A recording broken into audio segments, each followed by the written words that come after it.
안녕하십니까, 허니쌤입니다. 이번 영상은 절박한 고3을 위한 영상입니다. 고3 학생들, 특히 시간이 부족해서 지문을 다 읽지 못한다. 지문을 못 읽고 두세 개 정도 넘기면 점수 관리는 아주 엉망되는 거죠. 최소한 읽지 못하고 넘기는 지문은 없게끔 하자 하는 취지로 그 시간을 단축하는 방법에 대해서 설명을 좀 드리려고 합니다. 저한테 지금 배우고 있는 학생들은요, 영상 만들지 말라고 하소연을 막 했어요. 자기네들 졸업한 다음에 찍으라고. 근데 그것도 한두 해가 아니에요. 벌써 십수년 전부터 계속 학생들은 하지 마세요, 하지 마세요. 그거 알려주면 자기네들 점수가 떨어지는 게 문제가 아니라 갑자기 저 아래쪽에 있던 학생들이 갑자기 치고 올라온다 이거죠. 근데 더 이상은 안 될 것 같아서 영상을 만들기로 했어요. 영상 아래 설명을 보시면요, 교재를 다운로드 받을 수 있는 곳을 공유를 해놨습니다. 저 링크를 따라 들어가시면 다운로드를 받을 수 있는데, 자료는 뭐냐면 2026학년도 대학 수학능력시험 국어 문제집입니다. 첫 장부터 마지막 장까지 다 필요하냐? 아닙니다. 2쪽과 3쪽이에요. 즉 4번 문제부터 9번 문제까지의 지문입니다. 자료를 다운로드 받아가지고 인쇄까지 할 필요는 없어요. 그냥 화면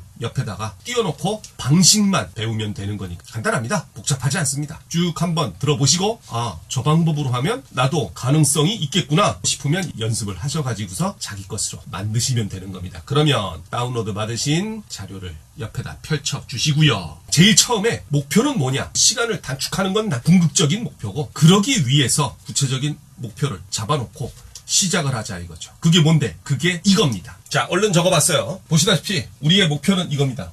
딱 한 번만 지문을 읽고 딸린 문제를 모두 해결하자. 이렇게 얘기를 해드리면요, 학생들이 피식하고 웃습니다. 왜? 어이없다 이거죠. 왜 어이가 없을까? 물어봤습니다. 그랬더니 이 문구를 딱 접한 학생들 대부분의 반응이 이거예요. 그렇게 되면 좋죠. 그런데 현실은 아니다 이거지. 근데 그게 아니에요. 연습하면 됩니다. 많은 선생님들이 이런 얘기를 합니다.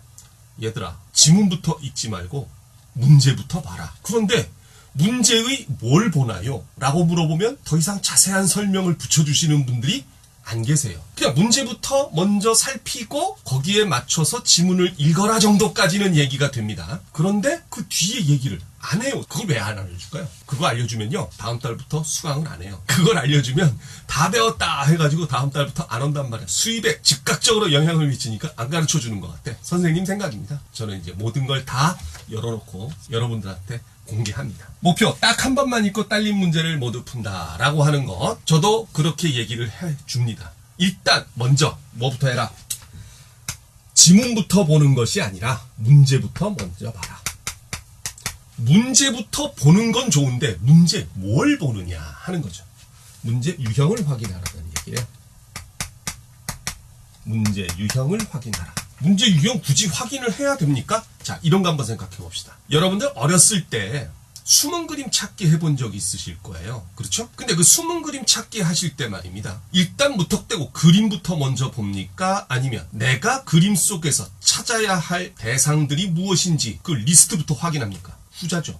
리스트부터 확인하죠. 바로 그거예요. 무턱대고 지문 읽어봐야 내용 머릿속에 들어오지도 않아. 전문 용어들 마구 쓰여있고 처음 접하는 지문들이 대부분이라. 특히 독서는 말이죠. 근데 그거를 머릿속에 잘 들어오지도 않는데 그걸 외우려고 하고 있단 말이야. 거의 다. 그리고 쭉쭉쭉쭉 읽어내려가요. 읽어내려가는데 마음은 급하니까 또 빨리 읽어내려가지. 거짓말 하나도 안 보태고요. 읽어내려가는데 첫 번째 문단 다 끝나기 전에 앞에서부터 차근차근 다시 잊어먹기 시작합니다. 그리고 마지막 문단 딱 읽었을 때 앞부분에 거의 한 85% 정도, 90% 정도 내용은 다 잊어먹어요. 다 잊어먹고 몇 개 단어만 생각납니다. 그 와중에 문제를 어떻게 해결하겠다는 얘기야. 그래서 문제부터 먼저 확인을 하는데, 문제 유형을 확인해서 어떻게 한다? 먼저 해결될 문제와 나중에 해결될 문제를 구별을 해주는 거죠. 해결될 문제를 뭐 한다? 구별을 한다.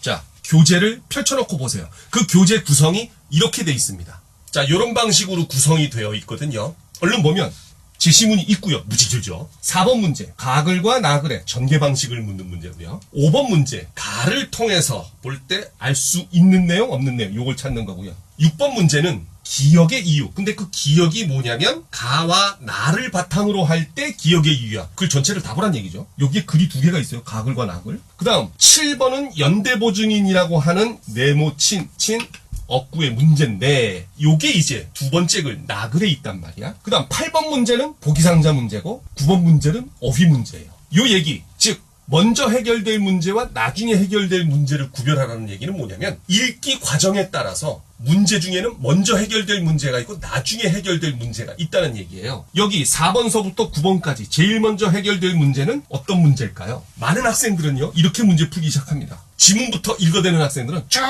읽어요. 뜻도 모르고 내용도 모르고 잘 이해 안 되는 상황에서 끝까지 다 읽습니다. 거기서 최소한 2분은 날아가죠. 4번 문제 가와 나글의 전개 방식 묻는 문제야 어찌어찌 풉니다. 그 다음에 5번 문제 가를 통해서 볼 때 알 수 있는 것. 이거 세세한 내용 확인 문제거든요. 그러니 가글을 다시 한번 읽어줘야 돼. 시간 또 날아가요. 그 다음에 어찌어찌 해결했어. 그 다음 기억 부분 보니까 이거는 가글과 나글 통째로 다 살펴보래. 다시 한번 빠르게 또 훑어봐야죠. 시간 또 날아갑니다. 7번 문제 연대보증인 해결하기 위해서 또 찾아보니까 나글에 있네. 그럼 나글 또 따져봐야 돼. 몇 번을 읽는 거예요? 거기다가 보기상자 문제 또 읽어줘야지. 지문 하나를 해결하는데 4번에서 5번을 읽어댑니다. 그러니 뒤에 가면 시간이 부족하지 당연히. 그래서 읽지도 못하고 날리는 문제들이 대여섯 문제 정도면 양반이야. 이건 거의 10문제 정도를 날려버리면 20점 이상 날려먹는 겁니다. 10점이면 등급이 2개가 달라지는데 20점이면 등급이 3등급 이상 4등급까지 벌어집니다. 그런 점수가 안 나오지. 자, 그럼 어떻게 돼? 가글과 나글의 전개 방식을 묻는 문제는 이건 어쨌든 글 제일 나중에 해결될 문제예요.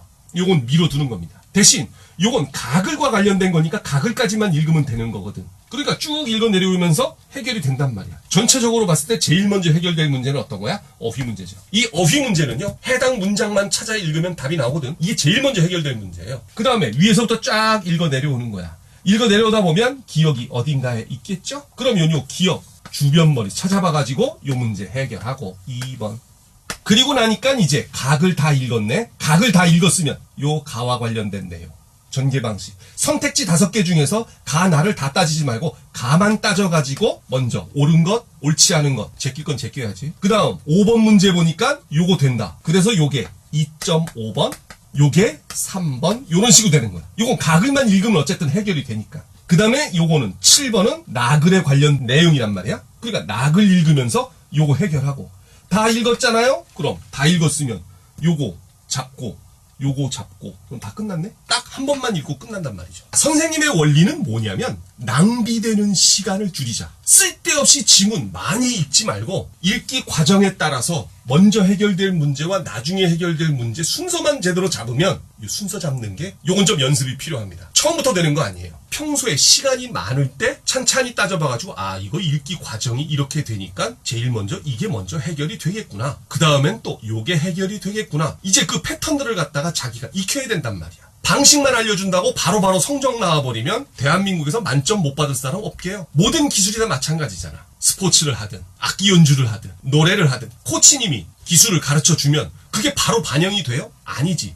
연습을 해야죠.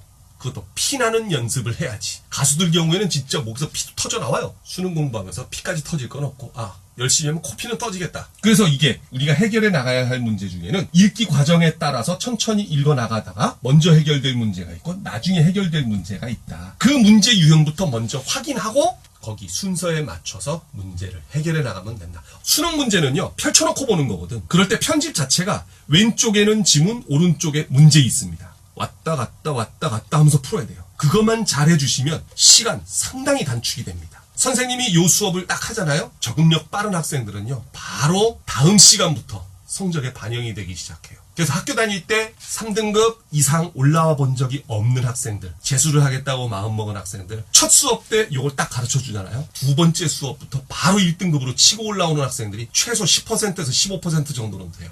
그런 학생들은 이제 어떤 방법을 찾아보려고 애를 쓴 학생이야. 그런데 이제 거기에서 내가 딱 양념처럼 찔러주니까 바로 맞아 이거구나 해가지고서는 바로 적용을 시키는 거죠. 여러분들도 할 수 있습니다. 다시 한번 갑니다. 목표는 뭐다? 딱 한 번만 읽고 딸린 문제 모두 해결한다. 그러기 위해서는 낭비되는 시간을 줄이자. 여러 번 읽지 말자. 한 번만 읽자. 그 대신 한 번만 읽으려면 어떻게 한다? 지문부터 읽는 게 아니라 문제부터 확인한다. 문제 뭘 확인한다? 유형을 확인한다. 그 유형 봐가지고 먼저 해결될 문제가 있고 나중에 해결될 문제가 있다. 뭐에 따라서? 읽기 과정에 따라서 마음속으로 그걸 순서를 잡아가지고 이 번호 순서대로 푸는 것이 아니라 먼저 해결될 문제, 나중에 해결될 문제 구별을 해놓고 가자. 그리고 천천히 읽어가면서 하나씩 천천히 읽으라니까 아주 천천히 읽기도 하는데 주어진 시간 안에는 문제 풀어야 될 거 아닙니까? 80분 안에. 그러니까 여러 번 읽을 시간에 빨리 여러 번 읽을 시간에 차라리 집중해서 한 번만 제대로 읽어도 답은 나온다.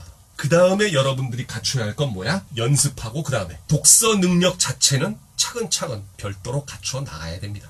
평소에 글은 한 번도 안 읽으면서 이 방법만 딱 알고 해보면 되겠지? 안 돼요. 연습을 해야지. 그것도 독서 능력까지도 같이 겸해서 시공부를 해나가야 된단 말이야. 아시겠죠? 무슨 얘기인지? 그래 여러 번 읽을 노력을 딱 한 번만으로 줄이자. 그 대신 한 번 할 때 제대로 하자. 어떻게? 문제. 순서대로 풀지 말고 먼저 해결될 문제와 나중에 해결될 문제를 잡아서 순서를 나름 정해가지고 이거는요 독서뿐만이 아니라 문학도 마찬가지입니다. 소설 같은 경우에도 마찬가지예요. 특히 고전소설이나 현대소설 지문이 무진장 길잖아요. 거기에도 문제가 여럿 실려 있는데 그 여럿 실려 있는 것도 결국에는 읽는 과정에 따라서 먼저 해결될 게 있고 나중에 해결될 게 있거든요. 일단 요거 시간 단축법 요 방법만 바꿔줘도 효과는 확실합니다. 많은 학생들 같이 연습을 해 보시고요. 좋은 성적 거두기를 바랍니다. 오늘 요걸로 마무리를 짓겠습니다. 수고하셨어요.